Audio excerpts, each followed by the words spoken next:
So, okay, let's see.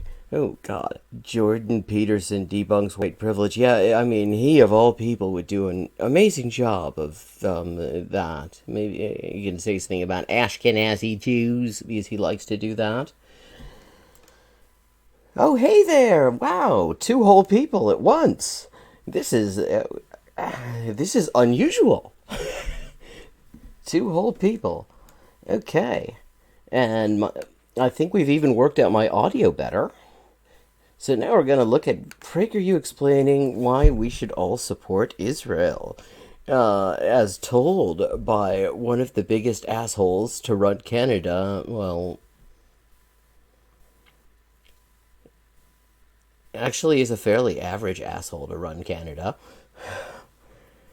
Uh, Certainly one of the most unpopular, though. When I was the Prime Minister of Canada, I was often asked this question: why do you support Israel? My response, in effect... Okay, that's right. Let me get that bitrate turned up, since this actually... You see, he is not, in fact, on a starship about to hit a black hole. He is in Jesus Christ. was always the same. Why wouldn't I support Israel?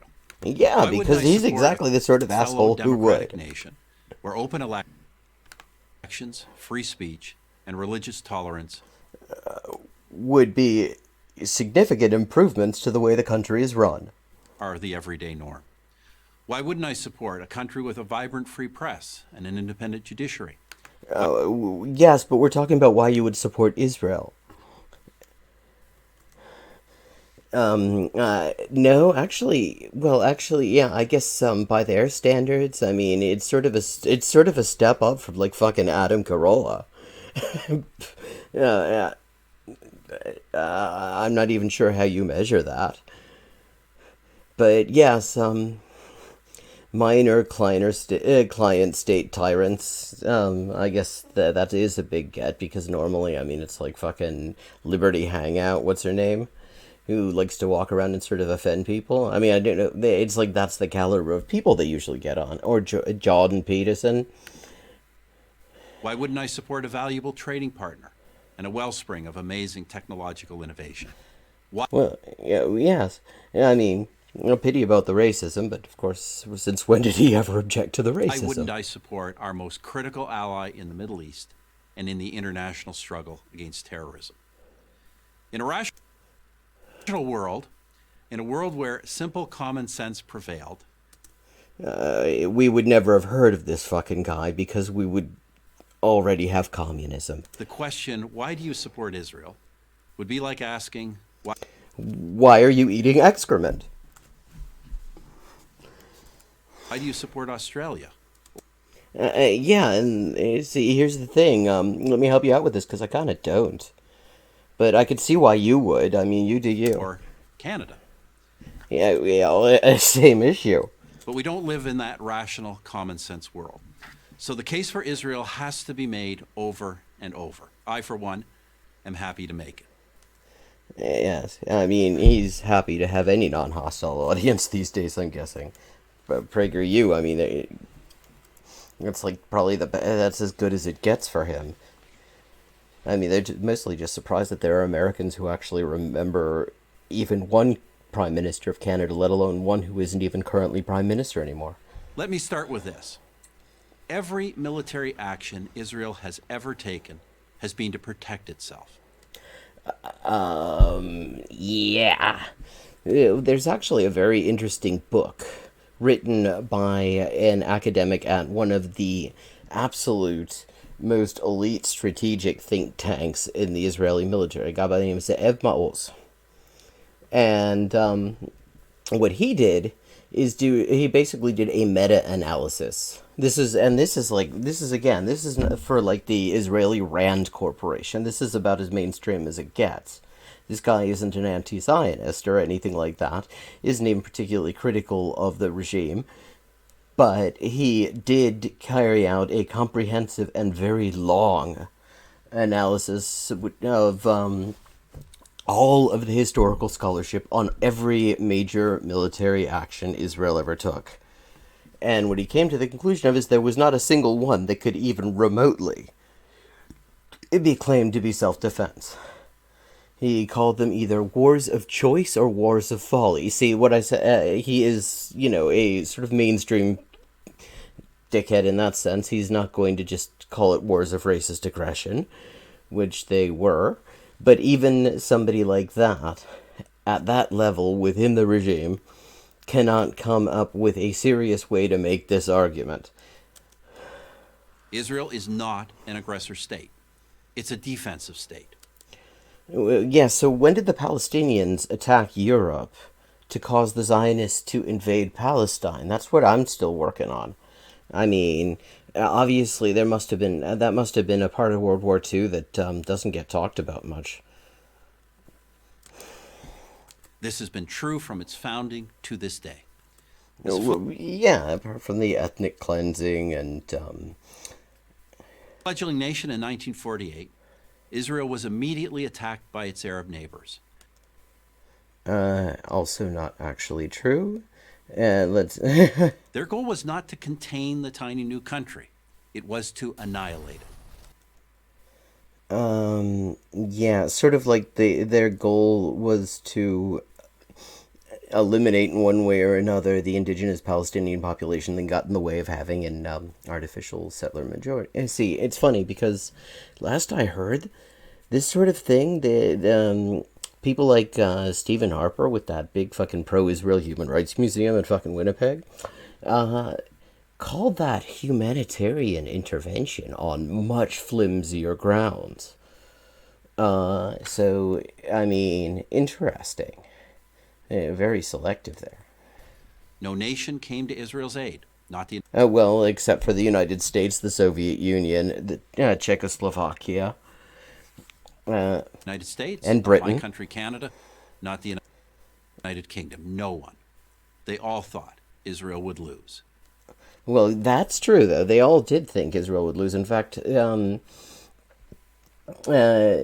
U.S., up until about 1967, assumed that the most Israel was capable of being was an irritant in the region that was going to get in the way of their, smooth control of the place, until Israel went and actually managed to crush Nasser in Egypt, which was something the U.S. had been trying and abjectly failing to do. So that bit's kind of true. But it didn't lose. It won. In 1960... Yeah, see, he's grinning all ghoulishly because he loves the idea of 750,000 indigenous people being violently kicked out of their homes. Ooh. 1967, Israel's neighbors again sought to utterly destroy the Jewish state. Oh, that's very interesting, because he avoids actually saying that anyone attacked Israel, because literally no one did.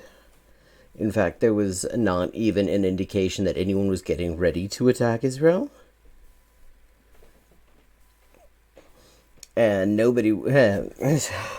So he just sort of says, seek to utterly annihilate, which, I mean, I guess maybe they were thinking about it as they were having their coffee or something. A nation that had then existed for 2 decades. Again, Israel prevailed. And it survived another all-out attack. Oh, wait a second. What happened to my sound?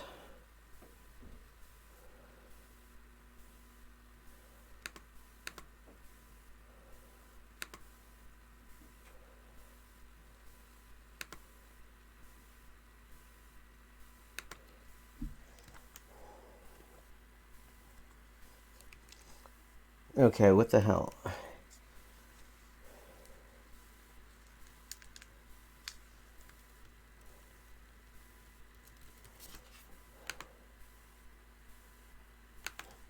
Wait a second. Did I mute this tab or something? Israel prevailed. So.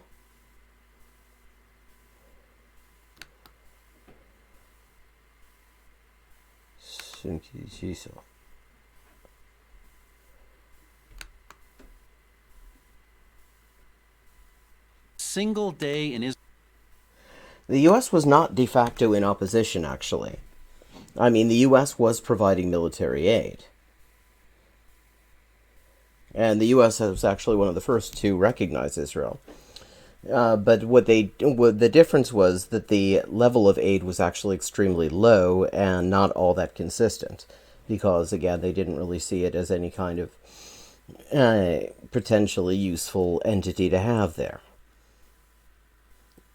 In fact, it was to the extent that when Israel started to build their nuclear weapons establishments, the U.S. actually did try to stop that. They investigate. In fact, it was France who Eisenhower ultimately suspected of being the ones to sort it out for them.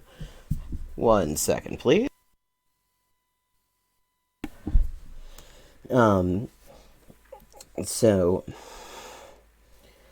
Yes. So, but there was aid, and the recognition was actually quite early. And of course, the thing about the concept of attack is that given that the Declaration of Independence was combined with a mass ethnic cleansing and massive ongoing attacks on the indigenous civilian population, whether that could actually be called being attacked or neighboring countries coming to the defense of the civilian population there. I mean, in fact, that's precisely why Ze'ev Maoz came to the conclusion that even that couldn't be seriously called a defensive war. Now, why the hell is... what happened Israel's to the audio? entire history, when some act of terror has not been waged against it, inside or outside its borders. There have been 2 bloody waves of terror.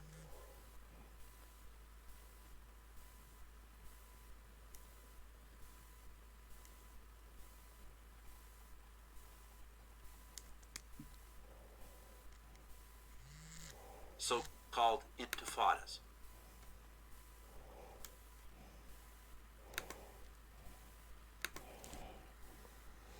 Okay. Just make sure Audio Eingabeaufnahme. Eingabe, nein, ich brauche Ausgabe. Ausgabe, ja, gut. Okay, let me just see. Has the sound back? In the late 1980s and the early 2000s, waves of terror, so-called intifadas, in the late 1980s and the early 2000s, when some act of terror has not been waged against it, inside.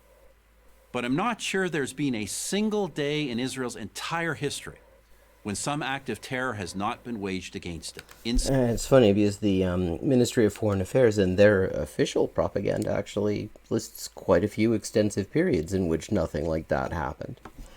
In fact, every time Hamas has agreed to a ceasefire, they have abided by it, even though Israel never did. Inside or outside its borders. There have been 2 bloody waves of terror, so-called intifadas. Yeah, except the first intifada, even by Israeli admission, was pretty much entirely just strikes and protests and direct action that could not be said to involve the use of force. And actually most of the second was as well, and it was also the response to just absolute abject terror from Israel. It's in the late 1980s and the early 2000s, when Israelis were blown up on buses, at pizza parlors, and celebrating weddings. Well, what was happening to the Palestinians at that time? I mean, interesting that they use the example of celebrating weddings, because, quite a few of those sorts of family occasions have been bombed by Israel. There have been incursions from terror groups like Hezbollah. Okay, incursion is a weird word to use with Hezbollah, because the thing about Hezbollah is that they've actually been a defensive force. They have not been engaging in incursions. It's Israel has been engaging in incursions into South Lebanon, which they occupied for, 20 years or so? And until Hezbollah actually saw them off in 2006 during the most recent Israeli incursion into Lebanon. I mean, this is just totally reversing things. In Lebanon. There have been thousands of rocket attacks from Hamas in the Gaza Strip. Killing fewer people in 20 years than traffic in Tel Aviv kills in a day. Even after Israel completely withdrew from that territory. We're still waiting for that shit to happen. In 2005. In between the wars, in between the terror, Israel has sought peace with its neighbors. Right. And it has achieved peace treaties with Egypt and Jordan. For others, however, every Israeli gesture for peace is met with incitement and violence. Well, of course, again, we would kind of have to actually have an Israeli gesture for peace before we could say that for certain.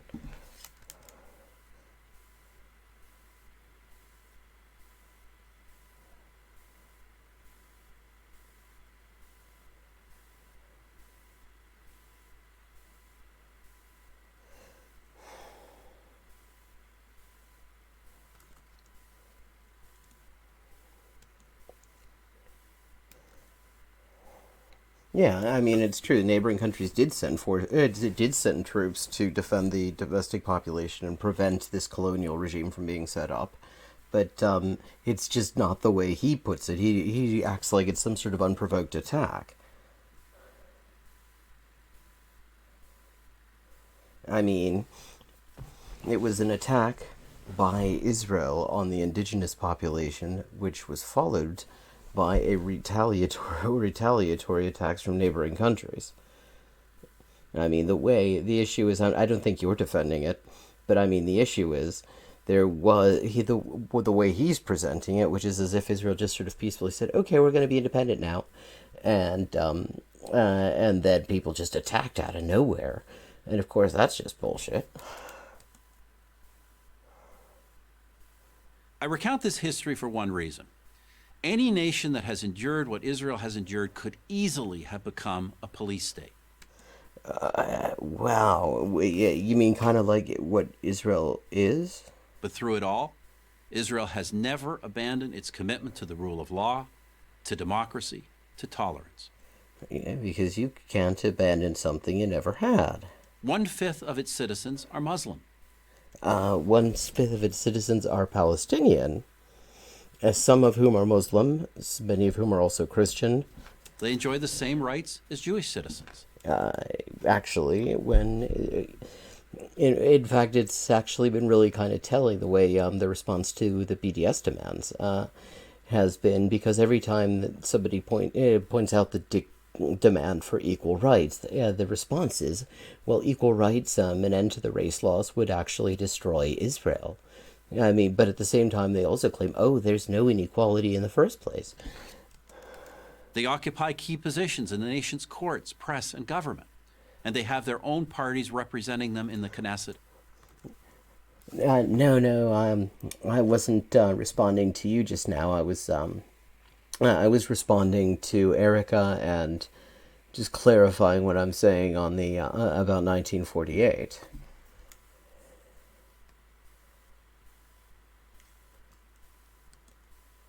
Israel's parliament. Well, yeah, and those parties are regularly being subjected to proceedings to ban them. To say that Muslims in Israel are the freest Muslims in the region is an understatement. Okay, so what we're saying is that Israel has maybe a slightly better human rights record than Saudi Arabia? Is that the idea? I don't even know if you can necessarily say that's true if we're talking about specifically the Muslim population. But, I mean, that's a bit of a weird flex. How about this as a human rights test? Prisoners in Israel, be they Jewish or Arab, are well treated, well fed, and have access to the best possible medical care. Yes, if that were true, that would be a very useful human rights test. In fact, prisoners in Israel are often never tried in the first place, never charged and tortured, and often just sort of left for decades on end without actually even getting to see the inside of a courtroom for more than 5 minutes. Parents and spouses of these prisoners know where they are and that they are safe. Seriously. I mean, just... Who else in the region but Israel can make that claim? Well, Israel can't either. Through all the wars and all the terror, Israel has survived, and especially in the last 20 years, it has thrived. It's known as Startup Nation. And with well, yes, that is literally their branding in the Brand Israel propaganda campaign launched by the Israeli Foreign Ministry. It's literally, this is like saying that Juicy fruit is literally known as the gum that's gonna move you.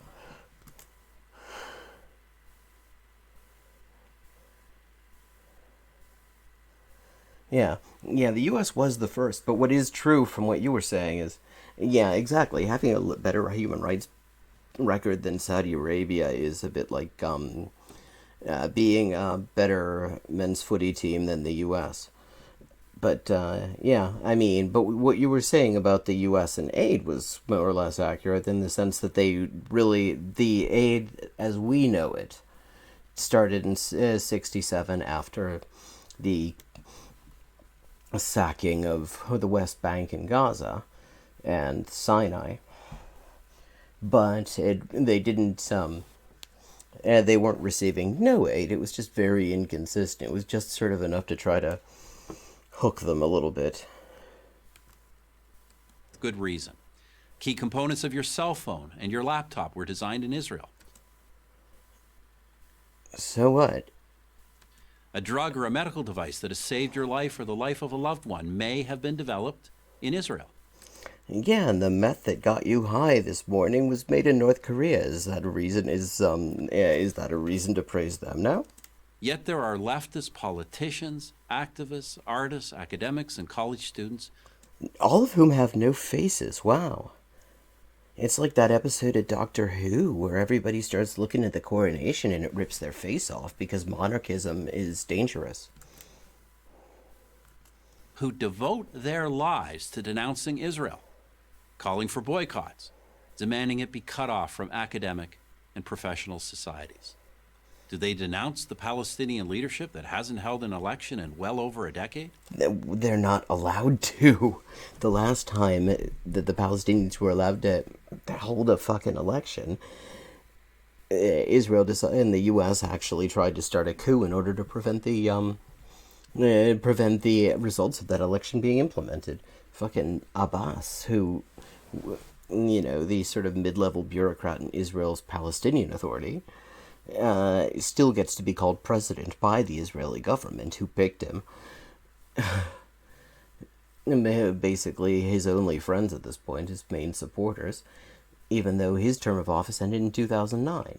It's not the the Palestinian leadership he's talking about is one that is totally collaborating with Israel. Do they denounce the leadership of Hamas, who use women and children as human shields to protect their fighters? No evidence has ever emerged of that. No, they denounce free, vibrant, democratic, innovative Israel.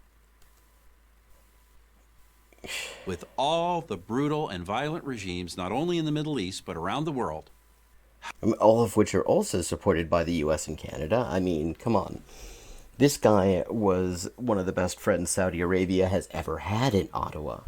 Eve Engler's book has a whole chapter on fucking Stephen Harper and Saudi Arabia and the shit that he let them get away with. So maybe he's not the one to be talking about the brutal regimes in the Middle East. He seems to be friends with all of them. How is one to explain singling out Israel for condemnation? Sadly, only one explanation fits: anti-Semitism. Oh, yeah. Yeah, that'll be it. I mean, being pretty much the only explicitly racist state currently in existence, as opposed to a state that is hypocritically racist like the U.S. I mean, it's not a huge qualitative difference, but it is important. Right? I mean, if there's a big difference between claiming that equality is your objective and outright rejecting it and saying, no, we're not the state of our people, we're the state of one specific racial group that we've defined in a very arbitrary way. Yeah, exactly. I mean, Hamas won, and Israel actually tried to organize a coup with this absolute dickhead, Mohammed Dahlan. They sent him to Gaza, tried to organize a coup. It completely fell apart. Well, I mean, leftist politicians, yeah. I mean, by Harper's standard, Justin Trudeau is a leftist politician, I'm sure. Do these haters of Israel question the legitimacy of any other democratic nation, of any nation? Yeah, actually, kind of all of them. For that matter. Of course, the answer is no. Somehow they only manage to oppose the Jewish one. Yeah, which, okay, speaking of anti-Semitism, this is a very anti-Semitic thing to say. The idea that Israel is a Jewish state is an anti-Semitic trope. Wait. Why do I support Israel? Why wouldn't you? I? Yeah, Why wouldn't yeah. anyone? Well, I mean, that's a harder question. Actually, that's an easy question when you phrase it like that. But why you wouldn't? Yeah, I can't think of a reason. I mean, you're horrible. I'm Stephen Harper, 22nd Prime Minister of Canada for Prager University. Yeah, 22nd, that's kind of fitting. Because his approval rating was actually around that, too. And the percentage of, not his approval rating, the percentage of the Canadian electorate who voted for him, voted for his party, was about like 23%. One of my most loyal viewers, the like 3 that are currently in existence, seems to be unable to get enough of me having a go at Caleb Maupin. But you wouldn't want to, and I enjoy it. I mean, the guy's so full of shit and so just utterly comical, but like bizarre with his fucking mannerisms, that it is entertaining. But you wouldn't want a steady diet of it. I'm gonna move over to something else, maybe something a little bit more topical as well. I wonder what the talking excrement sculptures over at PragerU have to say about current events. Oh, holy shit. We've got breaking down the Israel-Palestinian conflict. How long is this? With PragerU. Israel expert David Brogg they're going to interview. So let's look this guy up. Never heard of him. Oh, he's the former executive director of Christians United for Israel. That is an American anti-Semitic organization who support Israel for the explicit reason that they want to use it as sort of a Latter-day Theresienstadt, sort of a holding pen for Jews, because as part of their end-time prophecies, they have to kill us all if we don't convert. Otherwise, Jesus won't show up and tell us all about loving thy neighbor in a sermon that I'm sure will be well overdue at that time. But yeah, so that's David Brogg. This is the guy they're going to interview. So you can, I'm sure we're going to get a factually accurate portrayal of the fucking genocide that's going on there right now. Let's find out. And we're live. Are we live? No. Wait, bruv. You got the PragerU podcast? What is that? Little Cockney. I'm a peaky blinder. I like it. Oh, fucking hell. First of all, Peaky Blinders aren't Cockney. They're Brummies. It's a totally fucking different accent. How the hell do you confuse a Birmingham accent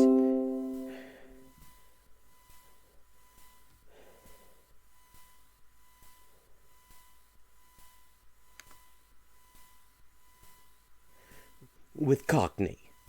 It is totally fucking different.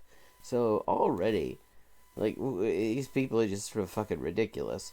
But I mean, that's PragerU. They don't really go for the whole gravitas. They sort of just like to condescend to people, which is why Caleb Maupin, I think, will ultimately be a true find for them. Okay, so what the fuck? Let's see what's going on next. Seems to have lost my connection, but I seem to be back. I like it. Okay. I actually like the Peaky Blinders. I love the peaky blinders. Give me some more water in here. I can't quite do Little that thirsty. accent, but I can give you We're gonna something do from the this UK. for Can't long. quite She do that. sounds like a proper British lass over Yes, there. I can do a proper one. From Manchester, huh? Yes, maybe Manchester. I don't know where Manchester is. No, all my, neither do all our I. UK fans are watching. Tune in. We got Will Witt here, joined with my co-host. Is that right? Yes, your co-host, Amal Ebanobi. Nice to be here. And we have a very special guest today. We have David Brogg, who is an author and also the executive director of the Maccabee Task Force, which... Oh god, that is so fucking insulting.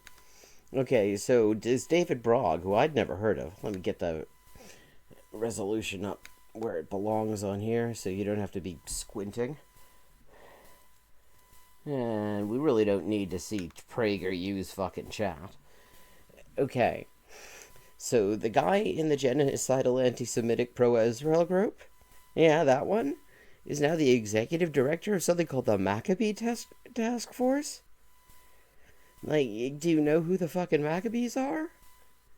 Like, okay, okay, this is the story behind Hanukkah. Basically, the Greeks occupied Judea and wanted to Hellenize everything, and the Judean upper class were more or less okay with it. But a lot of just, peasants were not at all thrilled with this, and they became the Maccabees from the word makav, which means hammer. And they kicked the Greeks out, and they rededicated the temple, which had been turned into a stable. And it turned out they had more oil than they expected. This was the Hanukkah miracle. This is why it's called a minor holiday. But yeah, so literally a guy who is part of an organization that wants Jews to convert or die, although they're coy about that when the press are around, is in a task force named after a fucking ancient Jewish resistance group that fought against people who wanted Jews to fucking convert or die. That's okay. I have a feeling this is actually going to get worse, so works on promoting pro-Israel values on college campuses. So thanks for coming on the show today. It's great to be with you guys. I'm a big fan. Thank you. Well, we're a big fan of you. If you guys haven't seen his 5-minute video he did with PragerU, definitely check that out as well after this is over. But what I wanted to do, you are, I would say, an expert on all these things, Israel and Palestine, all this going on right now. And there's yes, we'll see about a ton of confusion in the news and just there's so much noise, especially when it's, halfway around the world. People in America don't always have the best idea of what's going on with it. And so... yes, especially the ones who turn to fucking PragerU. What I wanted to do with this today, talking to you, is not just ask basic questions, but I wanted to break down what essentially the left says and use that so you can answer what the left says so that people watching can take that and then use it in their arguments. And okay, so what I'm going to be doing here is I'm going to be breaking down what these dickheads say. These genocidally anti-Semitic dickheads. Well, I don't know about the hosts of this thing. I mean, who knows? I don't know who the fuck they are. Probably just the run-of-the-mill PragerU assholes. But this other guy, yeah, I mean, genocidal anti-Semitic organization right in his CV. Yeah, so I'm going to be breaking down what they're talking about, how completely full of shit they are, and if you ever run across this bullshit, you'll be a little bit better equipped maybe to debunk it. And means to change minds. So the first thing, just before we even get into that, just what is your take on the situation right now going on in Israel? Do you see things getting resolved and getting better, or do you see it as it's only going to escalate worse from here?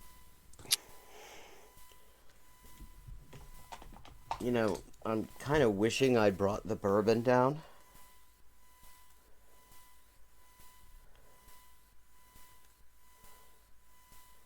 And why would you? And why? Well, it's hard to tell. Israel had a number of operations last night. We'll see if they feel they've inflicted sufficient losses to Hamas or not. Okay. Now, this is a thing that you'll see. It's sort of like somebody said this. I saw it on Twitter, and it was really good, and it's so true. Somebody said the U.S. and Israel like to use Hamas much the way that white supremacists in the U.S., i.e. the cops and people who would be cops but have other jobs the rest of the time, use for terms, talking about loitering or thugs or anything to do with crime or anything like that. It's the same thing. Hamas is being used here to refer to all Palestinians, particularly all the Palestinians who are in Gaza. And when you talk about inflicting damage on Hamas, what you're talking about is murdering defenseless Palestinian civilians in Gaza, where, let's just remind everybody, now, Gaza has been under a total blockade since 2006, the last time Israel and the U.S. allowed any kind of democratic or even quasi-democratic election to take place for the Palestinians, because they didn't vote for the people the U.S. and Israel wanted.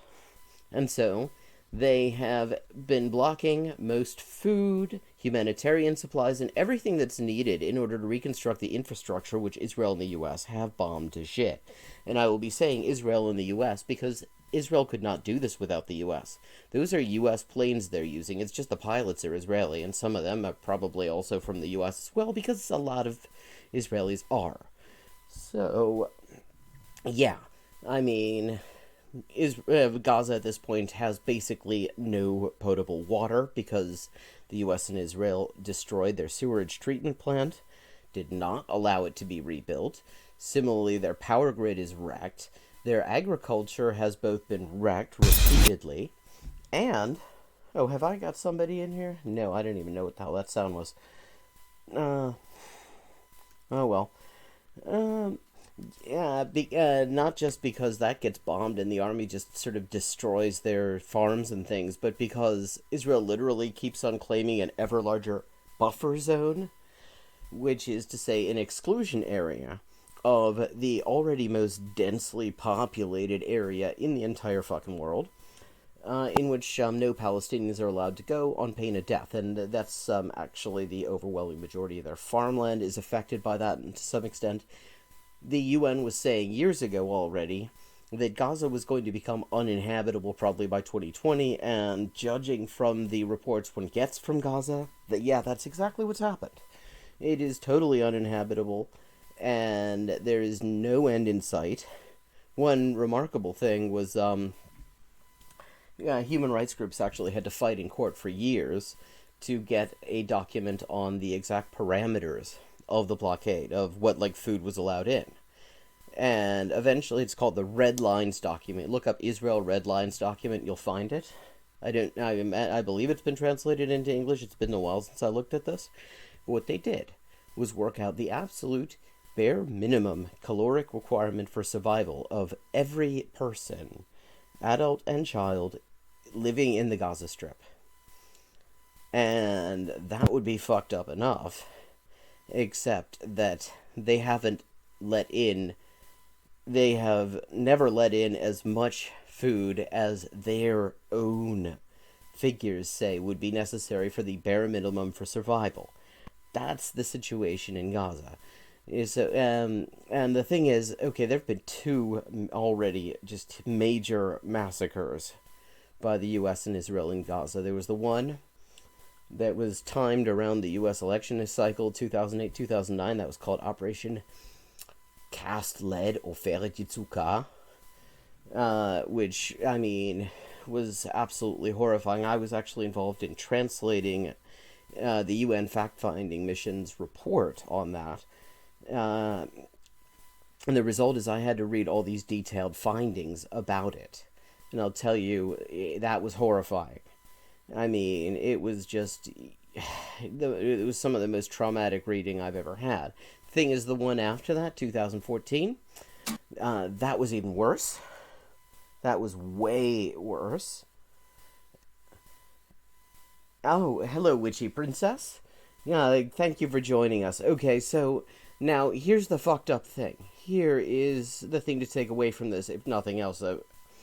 Okay, people in Gaza who have lived through this, because everyone over 13 has been through already 2 major fucking massacres, are saying they've never seen anything like this.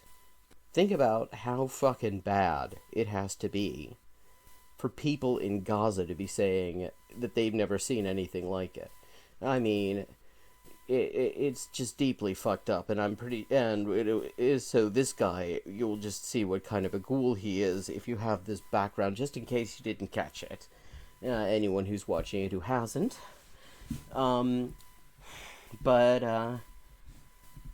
Yeah, because the pogroms that are going on. This guy, God, what's his name? David Brog, something. Brog, yes, David Brog. This is some fucker that that PragerU has brought on to explain the Israel-Palestinian conflict to us. And his big thing was he was in a genocidal anti-Semitic group called Kufi, Christians United for Israel, for a while. Like an executive director or something there. And now, just because he wants to show that his chutzpah is boundless, he's the executive director of something called the Maccabee Task Force, which is about bringing genocidal anti-Palestinian propaganda to the campuses. And he's going to show us his stylings. But so it's so you look at the fucking videos of these pogroms going on in Alid, in Jerusalem, and now in Al-Fahm, and you see the people carrying out these pogroms with the aid of the cops and in some cases the military as well. It's a fucking festival environment.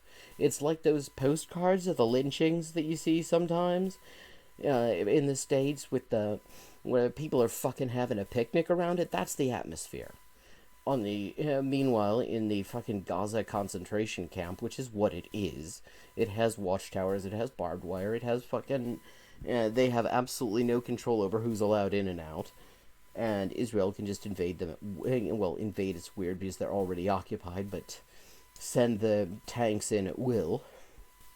I mean, Gazan Twitter has been all just people fucking saying goodbye. I mean, it is absolutely horrifying, and so that's we're gonna see how ghoulish this guy really is and how he can manage to try to put a positive spin on this. We'll see where things go, but the big picture to me is this, and this is see where things go. That already, I mean, there's always a pretext for violence. People can always find an excuse for violence, and we've had a lot of pretexts thrown up in this instance. But I'm guessing he's about to throw up some pretexts all over us right now. The overall big picture remains the same, which is you have a terrorist organization, Hamas, firing rockets at Israeli civilian centers. Yeah. Okay. First of all, see, this is fairly standard. The chronology is being reversed here because the pogroms started first. The pogroms in Sheikh Jarrah, in Al-Fahm, Al-Fahm started last night, and Alid, where the legendary Palestinian rap group Dam just like fucking escaped by the hair of their teeth, or skin of their teeth, or whatever the expression is. Okay, the symbolic, this is the official Israeli term for this, rocket fire was a response to those widespread state-sponsored pogroms against the Palestinian population. And those fucking rockets haven't got warheads on them, and whenever you see people start talking about all the fucking rockets and how terrible that is, ask them how many people have died due to those rockets. Other Israelis, people on the landing end of them, civilians, since say 2000. The number is smaller than the number of people who've died of COVID-19 in Vietnam. Practically nobody, because they don't generally do any damage, and it's nothing to do with Iron Dome. Iron Dome is bullshit. They're just not capable of doing any damage unless they just get up a nice bit of speed, and then they can make a hole in something just from the impact force.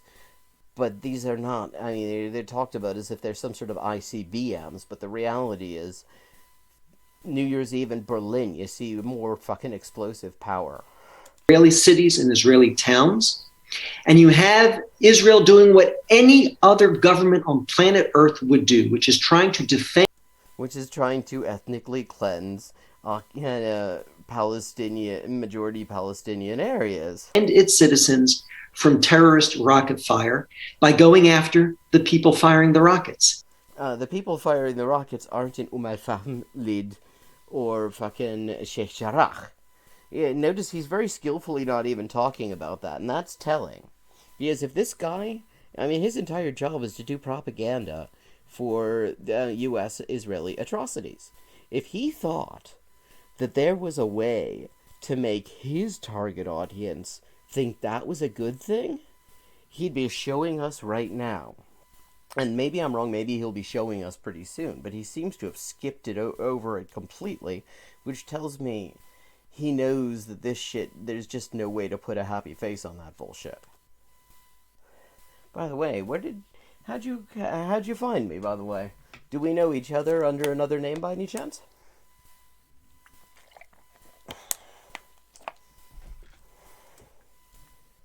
Hamas makes it hard. They hide in civilian areas. They fire from civilian areas. They're in the most densely populated area in the world. See, here's the thing. There's plenty wrong with Hamas. That's not the issue here. It doesn't fucking matter. But guess what? Everything he's saying right now could be and was said about the Jobe, the Warsaw Ghetto resistance. Because guess what? They were also stuck in extremely narrow space. What weapons they had to keep them in their homes or other civilian areas, because that's all there was. It's the same thing with Gaza. It's not like they actually have military areas in Gaza. They haven't got any. And by the way, the Israeli Defense Ministry, a legitimate military objective, right in the middle of a residential civilian area. Yeah. But, what he's describing is what every single ghetto resistance force in World War II was forced to do, because there's just no other way. Israel does everything in its power to take out the terrorists without harming innocent civilians. It's not an easy challenge. Fucking bombing the tallest tower block in Gaza. What's remarkable here, I kind of thought maybe it would be something, maybe they'd have come up with a new line at this point. This is the same bullshit that I was debunking back in 2009. Word for word. This is the exact same shit. They haven't been able to come up with anything new. But when you look at other armies that have faced these difficult counterterrorism challenges, you see that Israel manages it extraordinarily well. What's a shame is Israel's put in this position in the first place of having to defend itself. Yeah. See, the trouble is that that's not actually called defending it. When you mow down an occupied population in territory that you occupy because of your own aggression, it's not self-defense. It doesn't even matter if they shoot back. In fact, the only people who can legally be described as engaging in any kind of self-defense here are the Palestinians. That's just the only way. If Hamas did not fire rockets at Israel, Israel would be out of Gaza. Yeah, that's complete bullshit. In fact, by Israel's own admission, when Israel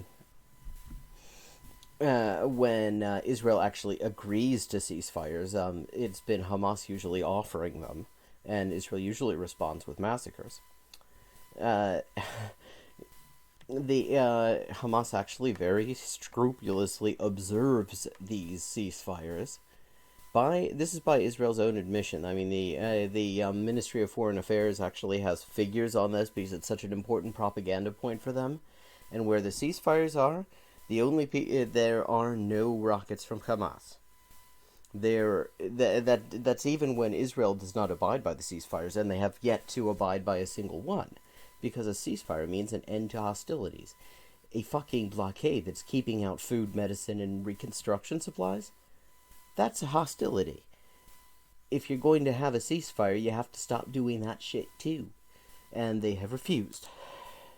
A lot of people, when we bring this up with people, talk about, they say Israel's trying to encroach and they're colonizing these different places. This is why Hamas and Palestine has to react this way. What is your reaction to when people say that?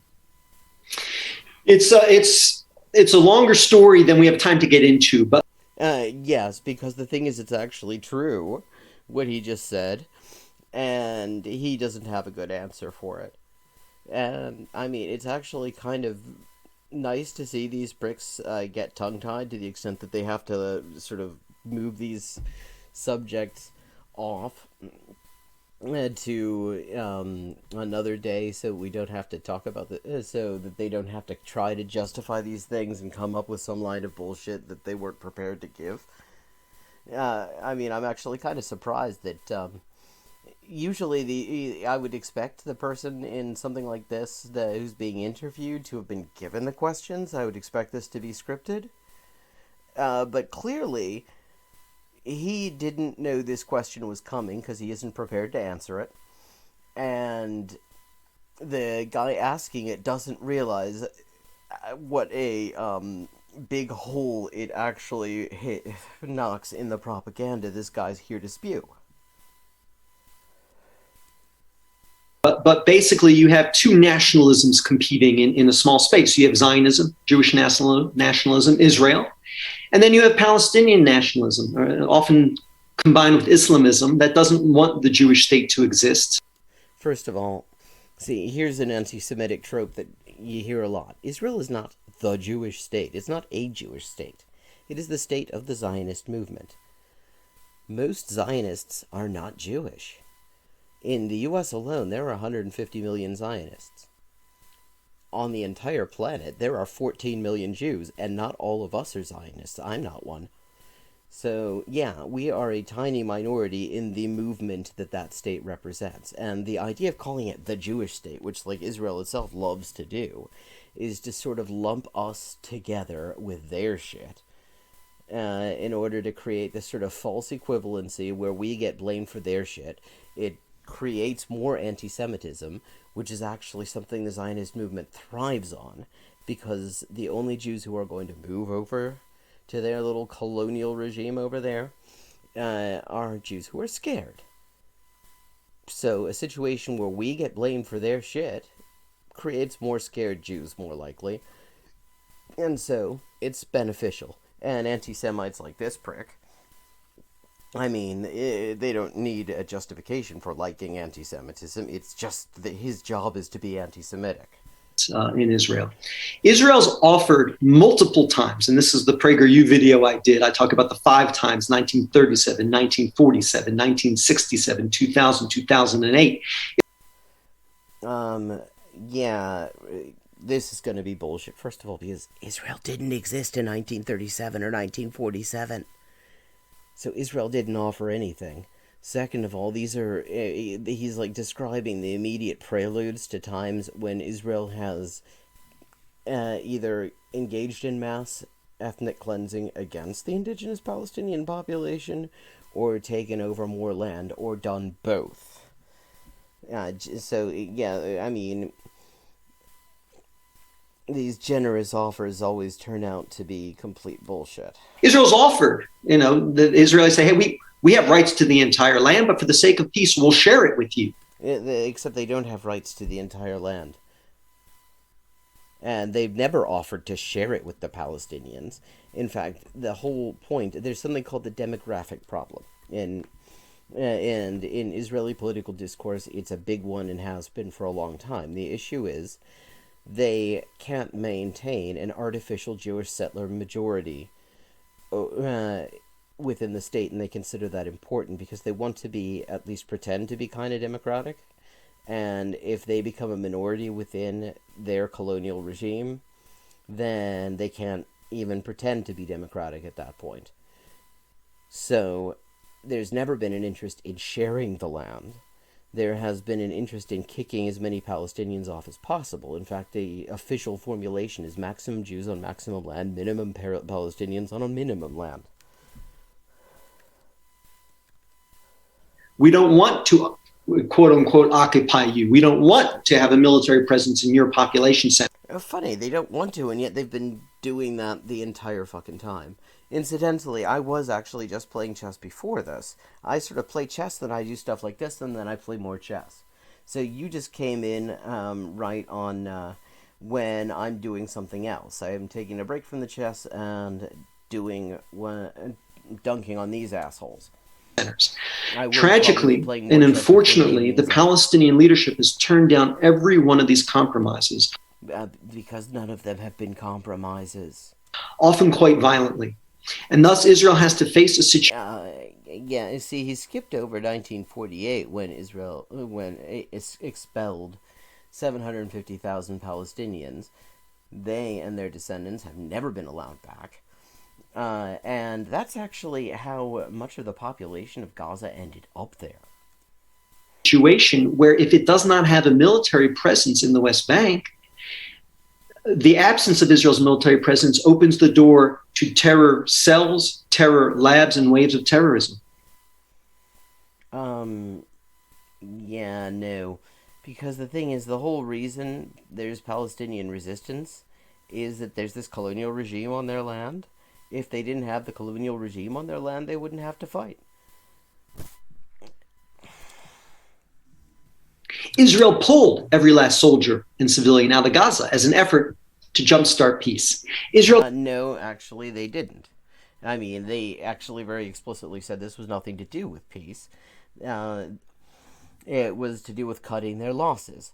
They needed to beef up the illegal settlements in the West Bank, and they were using huge numbers of soldiers in order to provide security for about 4,000 wildly racist paramilitary settlers. So it just made more sense to them, from their standpoint, to move the racist paramilitary settlers, the couple of thousand of them, over to the several million, I mean, not several million, but a couple of million anyway, racist settlers over in fucking the West Bank, because it would just be more efficient. And that was it. That was the entire justification. Later on, they start saying, oh, this was just for peace, but, I mean, peace has been offered to them by Hamas in Gaza for years, and their response each time is actually to, massacre. Israel does not have any soldiers or civilians in Gaza anymore. But what we saw there, tragically, again, is the rejection of the fig leaf, or the rejection of... the fig leaf. That's so good. That's so good. Did he not realize when he just did that? Wow, that is so Freudian. He meant the olive branch. But he knows perfectly well what bullshit it is. Look at the way he's like fucking grinning so ghoulishly as he tells these lies. And so he says, the fig leaf. That is classic. Okay, let's move on though. Let's see if he has anything to say about these pogroms. Be up in arms if Israel annexed the West Bank and Gaza tomorrow and offered citizenship to everyone, which is, if you're not an apartheid state, you offer citizenship to everyone who lives under your jurisdiction. Everyone would be up in arms about that because they want the West Bank and Gaza not to be under Israeli rule. They want... Also, because this hypothetical is complete nonsense. Israel does not want to offer citizenship. They very specifically don't want to. They do not want millions more Palestinian voters than they already have. When you count the entire Palestinian population on both sides of the Green Line, it's 50-50. The Jewish settler population is about 50%. The Palestinian population is about 50%. In fact, there are some figures that suggest that actually it's slightly more on the Palestinian side. They have no intention of granting them citizenship. In fact, they speak quite openly about just expelling them. The West Bank and Gaza to be an independent Palestinian state. If Israel annexed it, it would be a land grab. It would be a human rights violation. It would be killing the two-state dream. Okay, and this guy, like, what year did they thaw him out from? Because nobody's talking about like, people who are totally full of shit talk about two states.